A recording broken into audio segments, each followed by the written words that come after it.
여러분 생명을 누리고 계십니까? 지금 생명을 누리고 계십니까? 여러분 예수 그리스도 안에 생명이 있다고 오늘 성경은 증거하고 있습니다. 아들이 있는 자에게는 생명이 있고 아들이 없는 자에게는 생명이 없다, 이렇게 말씀하고 계시잖아요. 저의 눈으로 한번 둘러보시겠어요? 다 생명이 있는 것처럼 보이잖아요. 그런데 왜 하나님께서는 사도 요한을 통해서 아들 되신 예수 그리스도를 주로 삼아 마음에 거룩하게 한 자들만이 생명을 누린다고 얘기하는 것일까요? 그리고 그 예수 그리스도를 주로 삼지 아니한 자들, 아들이 없는 자에게는 왜 생명이 없다고 말씀하시는 것일까요? 여러분, 우리가 가지고 있는 생명은 유한한 생명입니다. 여러분, 유한한 생명이 다하는 날 우리는 죽게 될 것입니다. 네, 아들이 있는 자에게 생명이 있다 말씀하시는 이 생명은 실은 더 나은 생명을 의미해요. 더 큰 생명을 의미합니다. 그래서 그 생명을 가리켜서 우리가 능력이라고도 얘기하는 것이죠. 여러분, 오늘 우리가 함께 오늘 본문의 말씀을 중심으로 해서 예수 그리스도의 생명에 어떤 능력이 있는지 먼저 살펴보고, 또 하나님의 은혜로 말미암아 그 예수 그리스도의 생명을 소유한 자들이 어떻게 그 예수의 생명을 발현하며 살 수 있는지 함께 살펴보면서, 더 나아가 어떻게 그 예수 그리스도의 생명으로 충만할 것인지까지 좀 다루면서 함께 은혜를 나누고자 합니다. 첫 번째, 예수 그리스도의 생명은 능력이라는 사실입니다. 여러분, 네 가지 능력이 있어요. 이 외에도 많은 능력이 있지만 좀 간추려서 설명드리면 네 가지 능력이 있다고 말씀드릴 수 있습니다. 첫 번째는 예수 그리스도의 생명에는 어떤 능력이 있느냐, 우리가 가지고 있는 어떤 인간적이고 육체적인 생명, 유한한 생명이 아닌 그리스도 안에 있는 생명은 능력인데, 첫 번째는 병든 자를 치유하는 능력이다는 것입니다. 여러분, 38년 된 중풍병자를 예수님이 만나셨잖아요. 여러분 생각해 보세요. 38년 된 중풍병자도 생명을 가지고 있었습니다. 생명을 가지고 있었기 때문에 38년 동안이나 베데스다 연못이 동하기를 기다리면서 그 연못을 지킨 것이죠. 만약 생명이 없었으면 무덤에 매장되었을 것입니다. 생명이 있었으니까 38년 동안 베데스다 연못을 자리를 펴고 지킨 것입니다. 그러나 그 육체적이고 유한한 생명은 38년이나 베데스다 연못에서 낫기를 바라며 간절한 마음으로 자리를 지켰지만 그 문제 해결할 수 없었다는 거예요. 그것이 우리가 가지고 있는 육체적인 생명, 유한한 생명의 한계예요. 그러나 예수님께서 그를 만나셨죠. 즉시로 예수 그리스도의 생명이 그에게 흘러들어가 38년 동안 해결되지 않았던 그 문제가 해결됐어요. 여러분, 12의 혈루병 앓던 여자가, 여러분 성경을 보면 가진 것 다 허비했다고 했습니다. 의원을 찾아다니면서. 그럼에도 불구하고 자신의 문제를 해결할 수 없었어요. 생명이 있었으니까 의원을 찾아다녔죠. 생명이 있으니까 자신의 물질을 가지고 자신이 문제를 해결하려고 했었던 것이죠. 그러나 육체적이고 유한한 그 생명은 12년 동안에 수많은 재물을 허비하고 낭비하였음에도 불구하고 해결할 수 없었다는 거예요. 예수님께서 오셨다는 소문을 들었어요. 그리고 믿음으로 예수님의 옷자락을 붙습니다. 그럴 때 예수님의 생명이 그녀에게 전달, 즉시로 나음을 주셨어요. 사랑하는 성도 여러분, 예수 그리스도의 생명은 유한하고 육체적인 생명을 넘어서는 우리의 문제를 해결하는, 특별히 병든 자를 치유하는 능력인 것을 믿는 저와 여러분 되기를 예수 그리스도로 축원합니다. 두 번째는 예수님의 생명은 절망을 이기는 능력이에요. 여러분, 신약 성경에 보면 부자가 등장해요. 누굽니까? 삭개오입니다. 삭개오가 그 누구보다도 그 동네에서 가장 부유한 사람이었지만 마치 싱크홀처럼 땅이 푹 꺼진 것처럼 그 절망감과 그 고독감을 해결할 수가 없었어요. 그래서 뽕나무 위로 부끄러움을 무릅쓰고 올라가지 않습니까? 그런데 여러분, 삭개오가 주님 찾으려고 뽕나무 위에 올라가는 것 아니에요. 처음부터 하나님께서 삭개오 가운데에 은혜를 베푸신 것이죠. 그것을 어떻게 알 수 있어요? 뽕나무 위에 올라가 있는 그 삭개오의 이름을 주님이 한 번도 만나지 않았던 주님이 삭개오야 부르시잖아요. 다 계획하고 계셨어요. 주님이 만나 주셨어요. 내 집에 유하리라 말씀해 주셨습니다. 그때에 이 삭개오가 생명 되신 예수님과 접촉하자 그 절망감이 사라졌어요. 완전히 사라졌어요. 그 허무함이 완전히 사라졌어요. 여러분, 사마리 여인을 생각해 보세요. 요한복음 4장에 남편 5이 있었던 사마리 여인, 여러분 한번 상상해 보시겠어요? 그녀의 10대는 어떠했을까요? 그녀의 20대는 어떠했을까요? 수많은 남성들이 주목했었던 미모의 여인이 아니었겠어요? 자신의 탐욕을 따라, 육체의 정욕을 따라서, 이생의 자랑을 따라서, 안목의 정욕을 따라 살았지만 결국 얻은 것은 적막함이었어요. 해결되지 않아, 이 허전함이 해결되지 않았어요.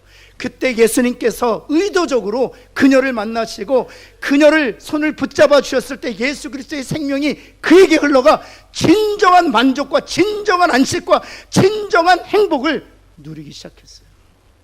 여러분, 예수 그리스도의 생명은요, 절망을 이기는 생명인 줄을 믿습니다. 여러분, 세 번째는 죽은 자를 살리는 능력이에요. 여러분, 회당장 야이로가 자신의 딸이 죽었다는 소식을 들었을 때 얼굴이 낯빛이 완전히 죽게 돼요. 그때 주님이, 예수님께서 회당장 야이로에게 말씀하시잖아요. 두려워 말고 믿기만 하라. 그리고 나서 죽은 것이 아니라 잔다 말씀하세요. 주변에 있는 모든 사람들이 예수님의 말씀을 비웃습니다. 죽은 것이 아니라고 잔다고. 그 비웃음 가운데에서 주님이 보란듯이 그녀의 손을 잡습니다. 그녀의 손을 잡았을 때 예수 그리스도의 생명이 그 소녀에게 흘러 들어가게 되었고요, 마치 잠에서 깨어난 것처럼 죽은 자 가운데서 다시 살아나는 놀라운 역사가 있게 되었어요. 여러분, 나사로 역시 마찬가지 아닙니까? 마르다가 죽은 지 나흘이나 되었으며 썩은 내가 납니다 이렇게 절망하고 있을 때 주님께서 무덤 앞에서 나사로야 나오너라 말씀하셨을 때 그 생명이 나사로 가운데 흘러 들어가게 되었고요, 무덤에서 여러분 수건을 동인 채로 살아나게 되었습니다. 여러분, 예수 그리스도의 생명은요, 우리의 유한한 생명, 육체적인 생명으로 할 수 없는 죽음을 이기는 능력이라는 사실이에요. 마지막으로는요, 영원히 살게 하는 능력이에요. 제가 한번 여러분에게 묻겠습니다. 그렇게 주님께서 달리다고 소녀야 일어나라 말씀하시면서 마치 잠에서 깨어나듯이 회당장 야이로의 딸을 살리셨잖아요. 또 뿐만 아니라 나서라 나오너라 말씀하셨을 때 죽은 지 나흘이 되어 썩은 내가 나지만 그 주님이 주신 생명으로 말미암아 죽은 자 가운데 다시 살아났잖아요. 근데 이 회당장 야이로의 딸, 그리고 나사로 다시 살아난 다음에 죽었을까요? 살았을까요? 살았다면 우리랑 같이 있겠죠. 다시 죽었어요. 여러분, 그런데 우리는 천국에서 회당장 야이로의 딸도 만날 거고요, 나사로도 다시 만나게 될 것입니다. 그것은 무엇을 얘기하는 것입니까? 예수 그리스도의 생명은 죽은 자를 살리는 능력을 넘어서서 영원히 살게 하는 능력이라는 사실이에요.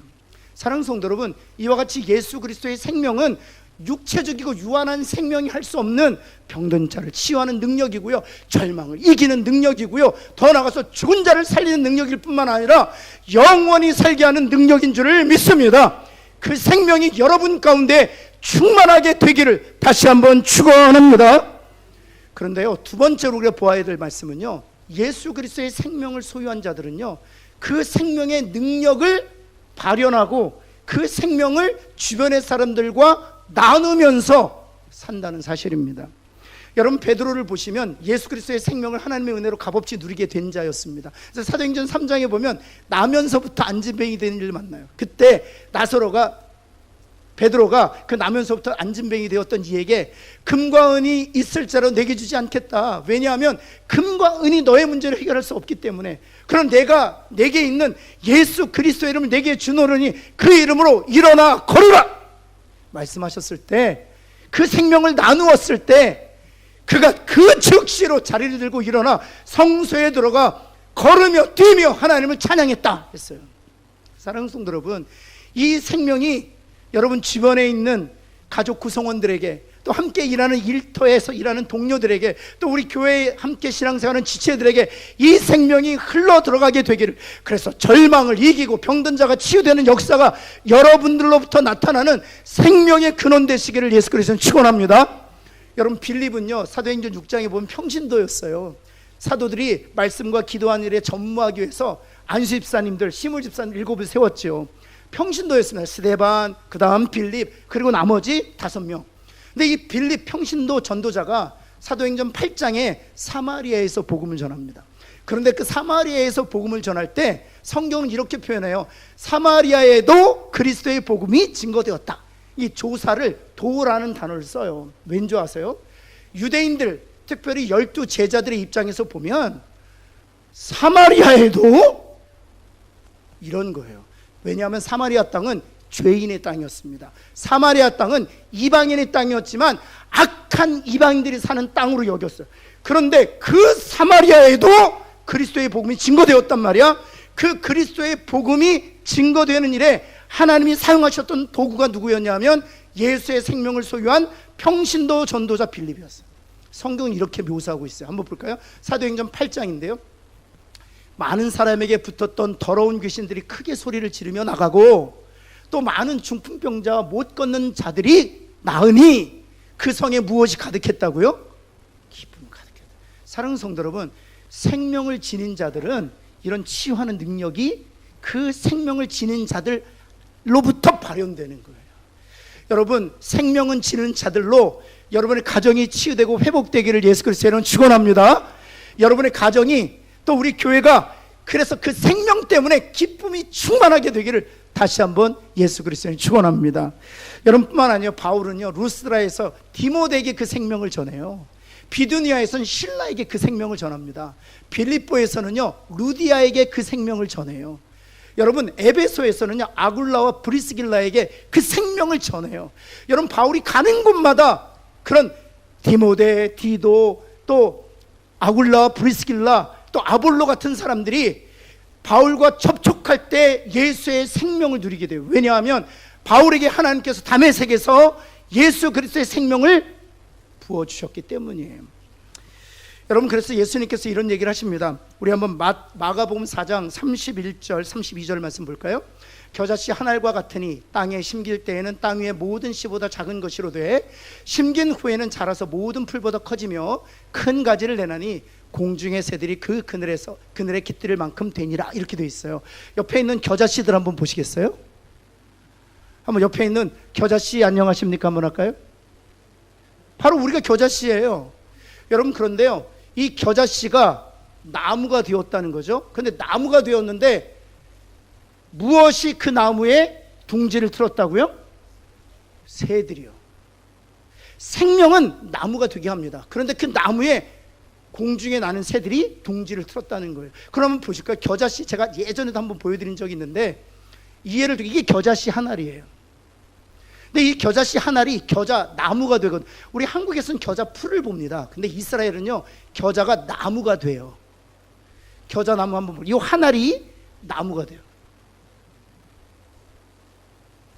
겨자 한 알이 이 나무가 돼요. 그럼 제가 묻겠습니다. 겨자씨면 무조건 이 나무 되겠죠? 아니요, 결코 그렇지 않습니다. 겨자씨이기 때문에 이 나무가 된 게 아니고요, 겨자씨 안에 하나님이 무엇을 담아두셨기 때문이에요?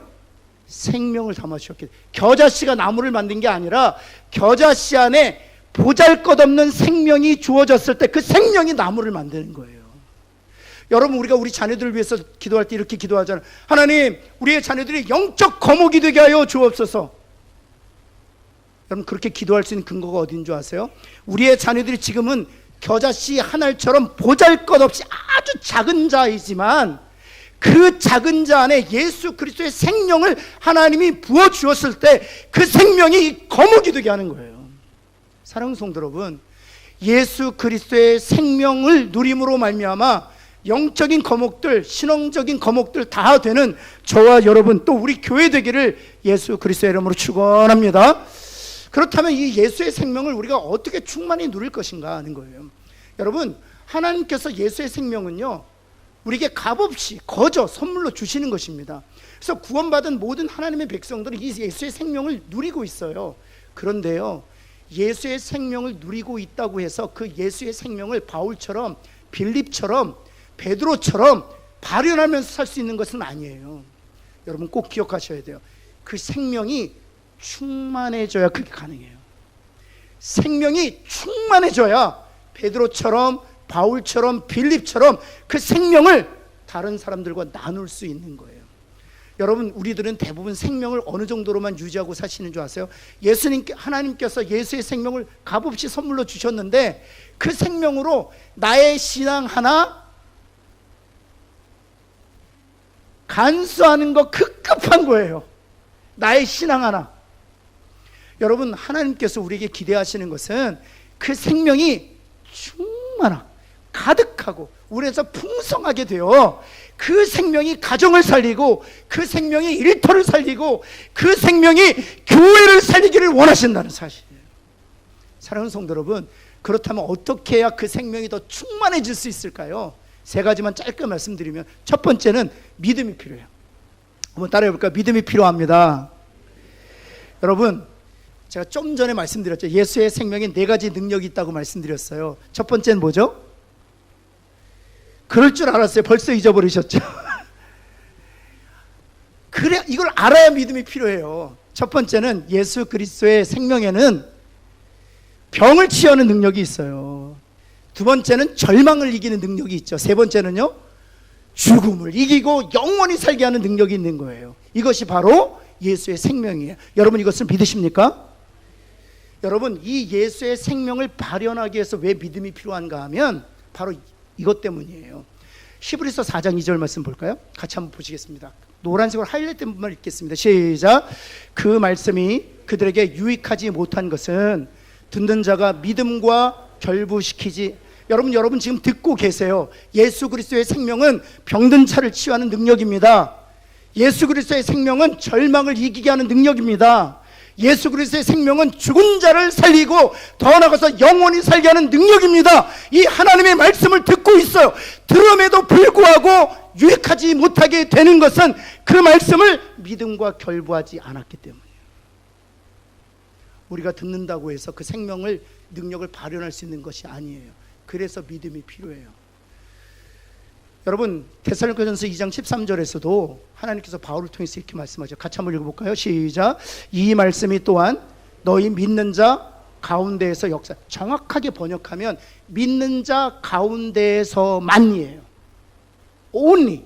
믿는 자 가운데서만 말씀이 역사. 듣는 자 가운데서 역사하는 것이 아닙니다. 여러분이 들었다고 해서, 여러분이 동의했다고 해서 말씀이 역사하는 것이 아니에요. 하나님이 주신 믿음으로 이 말씀과 나를 결합시킬 때 이 말씀이 믿는 자 안에서 역사하는 거예요. 여러분, 저는 확실히 믿습니다. 예수 그리스도의 생명은 병든 자를 치유하는 능력이에요. 절망을 이기는 능력이에요. 죽은 자를 살리고 영원히 살게 하는 능력이에요. 우리의 육신적인 생명과 유한한 생명으로 할 수 없는 일들을 하는 하나님의 능력이 예수 안에 생명에 담겨 있는 줄 믿습니다. 이것을 믿는 자 안에서만 하나님이 약속하신 이 말씀이 역사하는 거예요. 그래서 믿음이 필요해요. 그렇다면 어떻게 하면 믿음을 가질 수 있을까요? 내가 오늘부터 믿습니다 하면 믿음이 생겨나요? 아니에요. 믿음은 두 가지 방법으로 우리에게 주셔요. 첫 번째는 말씀, 두 번째는 기도예요. 여러분, 로마서 10장 17절 말씀에 믿음은 무엇에서 나고 들음에서 나고, 들음은 무엇으로 말미암아? 그리스도의 말씀을 들음으로. 그리스도의 말씀을 들을 때, 그리스도의 말씀을 묵상하고 그리스도의 말씀을 읽고 그리스도의 말씀을 내 마음에 둘 때 그리스도의 그 말씀이 나에게 믿음을 준다는 거예요. 믿음을 진작시킨다, 믿음을 자라게 한, 믿음을 성장시킨다는 거예요. 사랑하는 성도 여러분, 말씀을 늘 마음에 두는 저와 여러분 되어 그 말씀이 믿음을 발생시키고 믿음을 진작시키고 믿음이 성숙하게 되기를 예수 그리스도는 축원합니다. 두 번째는 기도해야 믿음이 생겨요. 왜냐하면 고린도 전서에 보면 12장에 성령께서 주시는 스피리추얼 기프트, 영적인 은사가 9개가 나와요. 그 중에 세 번째 은사가 믿음의 은사입니다. 누가 주신다고요? 성령님이 모든 그리스도인들에게 주시는 선물이에요. 따라서 우리는 하나님께 기도해야 돼요. 하나님, 성령으로 말미암아 모든 구원받은 하나님의 백성들에게 스피리추얼 기프트, 영적인 은사를 주신다고 말씀하셨는데 저에게 오늘 이 믿음의 은사를 허락하여 주옵소서. 그래서 히브리서 11장에 보면 믿음의 선조들을 하나씩 하나씩 열거하면서 맨 마지막에 이 믿음에서 이렇게 설명합니다. 세상이 감당할 수 없는 믿음을 소유했다, 이렇게 되어 있어요. 여러분, 이 세상이 감당할 수 없는 믿음은 하나님이 주셔야 되는 거예요. 말씀을 마음에 두고 믿음의 은사를 사모하는 마음으로 하나님께 간구하여 성령이 주시는 믿음으로 말씀과 결합되어 그 말씀이 역사하는 삶을 사는 저와 여러분 되기를 예수 그리스도는 축원합니다. 두 번째는 성령으로 충만해야 돼요. 한번 따라해보세요. 성령으로 충만해야 합니다. 뭘까요? 여러분, 성령으로 충만해야 되는 이유가 어디에 있느냐 하면 바로 이 성령이 그리스도의 영이기 때문이에요. 성령으로 충만할 때 우리는 그리스도의 영으로 충만할 수 있고요, 그리스도의 영으로 충만할 때 그리스도가 우리 안에 충만하게 되는 것이고요, 그리스도가 충만할 때 그리스도 안에 있는 생명으로 충만하게 되기 때문에 성령으로 충만해야 돼요. 로마서 8장 여러분 19절 10절 말씀에 보면 이 그리스도의 영이 바로 그리스도라는 것을 보여주고 있어요. 만일 너희 속에 하나님의 영이 거하시면 너희가 육신에 있지 아니하고 영에 있나니, 그 다음 같이 한번 읽어볼까요? 시작.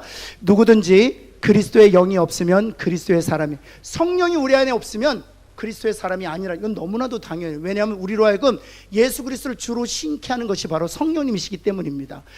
우리를 거듭나게 하셔서 하나님을 나의 구속주로 고백할 수 있게 하신 것은 바로 성령 하나님이시기 때문이에요. 그리고 나서 10절에 그리스도의 영을 9절에서 말하고 있는데 10절에서는 그리스도의 영을 다른 단어로 받아요. 또 그리스도께서 너희 안에 계시면 이래요. 그리스도의 영, 성령이 우리 가운데 충만한 것은 곧 그리스도가 우리 안에 충만하게 되는 것이요, 그리스도가 우리 안에 충만하게 되는 것은 곧 그리스도 안에 생명으로 우리가 충만하게 되는 거예요. 그래서 초대교회 보낸 편지들에서 하나님께서 바울을 통해 계속 모든 그리스도에 권면한 것이 있습니다. 성령으로 충만하십시오. 성령으로 충만하십시오. 그것은 바로 예수 그리스도로 충만하게 되는 것이요, 예수 그리스도로 충만할 때 그 생명으로 충만하게 되는 것이죠. 여러분 늘 기도하시기 바랍니다. 성령으로 오늘도 충만하게 하여 주옵소서. 여러분 세 번째는요, 믿음으로 성찬을 받아야 돼요. 믿음으로 성찬을 받아요. 한번 따라해볼까요? 성찬은 보이는 말씀입니다. 한번 다시, 성찬은 보이는 말씀입니다. 한번 할까요? 시작. 오늘 우리가 성찬을 매월 첫 번째 주에 우리가 성찬을 합니다. 이 칼빈은, 종교개혁자 칼빈은 이 성찬을 가리켜서, 이 떡과 포도를 가리켜서 visible verdum, 라틴어인데요, 가시적으로 보여주는 하나님의 말씀이라고 했어요. 여러분 이 떡과 포도주는 무엇을 의미하는 것입니까? 예수님께서 우리의 죄를 속하시기 위하여 내어주신 자신의 몸을 떡이 상징하는 거예요. 그리고 포도주는 무엇을 상징하는 것입니까? 우리의 죄를 씻어주시기 위하여 주님께서 십자가를 흘리신 보혈을 상징합니다. 그것이 하나님의 말씀이에요. 그리스도께서 자신의 몸을 내어주심으로 우리의 죄를 속하시고, 주님께서 십자가에서 보혈을 피를 흘려주심으로 우리가 죄의 속함을 얻었습니다. 이것이 말씀이에요. 근데 이 말씀을 눈으로 보여줄 수 있게 하는 것, 우리가 오감으로 그것을 경험할 수 있게 하는 것이 바로 이 성찬, 그래서 이것을 보이는 말씀이라고 하는 것입니다. 그런데 성찬도 보이는 말씀이기 때문에 믿음과 결부해야 이 성찬을 통해서 하나님께서 여러분에게 주고자 하시는 영적 생명을 누릴 수 있다는 거예요. 사랑하는 성도 여러분, 오늘 성찬을 받을 때 하나님 주신 믿음으로 이 보이는 말씀을 받는 저와 여러분 되기를 간절히 소원합니다. 여러분 이 성찬에 예수 그리스도의 생명이 있다는 것을 여러분 보여주는 좋은 예가 있어요. 예전에 우리가 월남전이라고 얘기하죠. 베트공이 베트남을 점령했을 때 미국의 수많은 군인들이 참전했어요. 그래서 베트남 전역에 미군 포로 수용소들이 많았대요. 근데 그 중에 한 포로 수용소에서 실제적으로 일어났던 일입니다. 미군들이 잡히기 시작했어요. 그리고 나서 5년 동안 포로 생활을 했대요. 그런데 매일 미군 포로들이 죽어가는 거예요. 왜냐하면 너무 열악한 수용소 시설 때문에, 환경 때문에, 또 모진 고문 때문에 매일 한 사람, 두 사람씩 죽어가는 거예요. 그렇게 5년을 버텼대요. 그런데 몇 개월 전에 그 포로 수용소에서 가장 고급 장교, 대위 계급을 단 커티스라는 사람이 포로로 잡혀왔대요. 그리고 수용소의 실상을 보게 된 거예요. 매일 모진 고문과 열악한 환경 때문에 죽어가는 포로 수용소를 보면서 크리스찬에서 하나님께 기도해. 내가 무엇을 하면 좋을까? 내가 무엇을 하면 좋을까? 그러면서 지내다가 부활절을 맞이했대요. 하나님께서 어떤 마음을 주시냐면 부활절 예배드리자. 그래서 교도소장, 베트남 사람이겠죠? 교도소장을 설득해서 우리 대부분이 크리스찬인데 우리 예배드리게 해달라고. 그 교도소장이 허락을 해줬대요. 그럼 예배 드리라고. 예배를 드리려고 이제 밤에 소집을 했어요. 부활절 주일날 소집을 했어요. 그리고 예배를 드린다고 광고하자 몇몇 병사가 이런 제안을 했대요. 부활절이니까 우리 성찬하자고. 그럼 성찬하려면 뭐가 있어야 돼요? 적어도 빵이 있어야 되고 카스테라가 있어야 되나요? 빵이 있어야 되고 그 다음 뭐가 있어야 돼요? 포도주가 있어요, 기본적으로. 그래서 빵이 있냐고 그랬더니 그동안 배식으로 받았던 것을 성찬을 하고 싶어 했던 병사가 모아둔 게 있는 거예요. 조그만 빵 부스러기 있는 거예요. 그럼 이제 뭐가 또 필요한 거예요? 포도주가 필요하잖아요. 그런데 여러분, 그 포로스 용소에 무슨 포도주가 있겠어요. 그래서 뭐 없냐 그랬더니 미역국이 있었대요. 그 미역국을 가져오라고. 그래서 성찬을 했는데 빵 부스러기와 미역국으로 성찬했대요. 여러분, 그런데 빵 부스러기를 받고 미역국을 받으면서 미군 포로들이 뜨거운 눈물을 흘리기 시작하는 거예요. 모든 사람들이 성찬을 받아서 눈물을 흘리기 시작하는 거예요. 십자가에서 나의 죄를 위하여 자신의 몸을 내어주시고 보혈의 피를 흘려서 나의 죄를 속하신 그 주님을 생각하면서 뜨거운 눈물을 흘리기 시작하는 거예요. 그럼 한두 명이서 시작했는데 전체가 부르기 시작했는데 어떤 찬양이 나 같은 죄인 살리신 그 은혜 놀라, 그 찬양을 부르기 시작하는 거예요. 그리고 나서 틈만 되면 몇 개월에 한 번씩 교도소장 설득해서 성찬했대요. 근데 이야기는 여기서 끝나지 않습니다. 성찬을 한 날부터 그 포로 수용소에서는 단 한 명의 포로도 죽지 않았대요. 여전히 상황은 바뀌지 않았어요. 여전히 모진 고문은 자행이 되었어요. 그러나 죽지 않았어요. 실은 상황 때문에, 고문 때문에 죽은 것이 아니라 절망 때문에 죽은 거예요. 그러나 성찬을 받으면서 내가 여기에 묻힌다 할지라도 천국에서 다시 영원한 삶을 누릴 것에 대한 소망 때문에 살게 되었다는 거예요. 여러분, 우리가 천국을 소망한다는 것을 우리는 너무 미래지향적으로만 이해해요. 그렇지 않습니다. 여러분, 그 미군 포로들처럼 천국의 소망을 두는 것은 바로 오늘을 살아가는 힘을 주는 거예요. 왜냐하면 그것이 바로 예수 그리스도의 생명이기 때문에. 사랑하는 성도 여러분, 오늘 성찬 받을 때 믿음으로 받으시기를 예수 그리스도는 축원합니다. 그리하면 믿음과 결부된 그 보이지 않는 말씀, 그 예수 그리스도 생명 안에 있는 그 능력이 여러분 가정 가운데 흘러가게 될 거예요. 병든 자가 치유되고 절망을 이기게 될 것이며, 더 나아가 죽은 자가 살아나고 영원히 살게 되는 그 구원의 역사가 우리 가정과 교회 공동체 안에 이루어지게 될 줄을 믿습니다. 기도하겠습니다. 주님, 참으로 감사합니다. 주님, 그렇습니다. 하나님, 오늘 우리에게 주신 이 약속의 말씀을 우리가 믿음으로 붙드는 자 될 수 있도록 하나님, 이 시간 성령님 우리에게 믿음의 은사를 더하여 주옵소서. 하나님, 그래야 예수 그리스도의 생명 안에는 병든 자를 치유하고 절망을 이기고 죽은 자를 살리고 영원히 살게 하는 능력이 있는 줄 알고, 그 주어진 말씀과 믿음으로 말미암아 실제로 우리의 삶에서 그런 능력이 발현되고 나타나는 그런 귀한 하나님의 사람들 되게 하여 주옵소서. 예수 그리스도의 이름으로 기도합니다. 아멘.